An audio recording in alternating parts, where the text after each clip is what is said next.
যে দুবাই আন্তর্জাতিক বিমানবন্দর বিশ্বের নানা প্রান্তে যাত্রীদের পদচারণায় মুখর থাকে, এখন সেখানে নেমে এসেছে এক অচেনা স্তব্ধতা।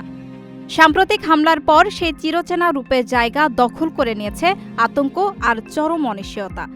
এই অস্থিতিশীল পরিস্থিতির প্রভাব পড়েছে সরাসরি ফ্লাইট সূচিতে। উদ্ভূত পরিস্থিতিতে এমিরেটস এয়ারলাইন্স ও সাউদিয়া তাদের বেশ কিছু গন্তব্যের ফ্লাইট বাতিল ও স্থগিত ঘোষণা করেছে। যাত্রীদের নিরাপত্তা নিশ্চিত করতে এসব পদক্ষেপ নেওয়া হয়েছে বলে জানিয়েছে সংশ্লিষ্ট কর্তৃপক্ষ। ফ্লাইট সূচিতে সীমাবদ্ধতার কারণে আজ ৫ মার্চ মদিনার প্রিন্স মোহাম্মদ বিন আবদুল আজিজ আন্তর্জাতিক বিমানবন্দর থেকে দুবাইগামী এমিরেটসের EK0808 ফ্লাইটটি বাতিল করা হয়েছে। এমিরেটসের পক্ষ থেকে ইমেইল ও খুদে বার্তার মাধ্যমে যাত্রীদের এই ফ্লাইটটি বাতিলের বিষয়টি নিশ্চিত করা হয়।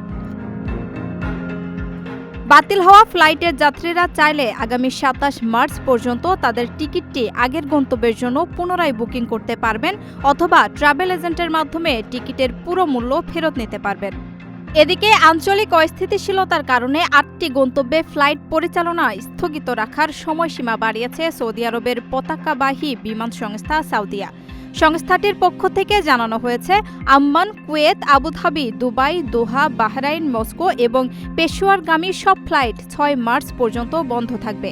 যেসব যাত্রীর ফ্লাইট বাতিল হয়েছে, বুকিংয়ের মাধ্যমে সময় দেওয়া যোগাযোগের ঠিকানা ব্যবহার করে তাদের তথ্য জানানো হচ্ছে।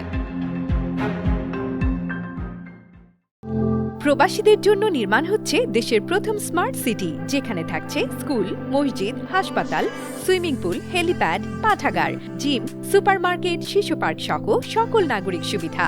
মাত্র ৩০ লাখ টাকা বিনিয়োগে মিলছে আকর্ষণীয় ফ্ল্যাট। প্লাটিনাম ইনভেস্টরদের জন্য ঢাকা বিমানবন্দরে ভিআইপি প্রোটোকল সুবিধা। বিস্তারিত জানতে যোগাযোগ করুন স্ক্রিনে দেয়া হোয়াটসঅ্যাপ অথবা ইমো নাম্বারে।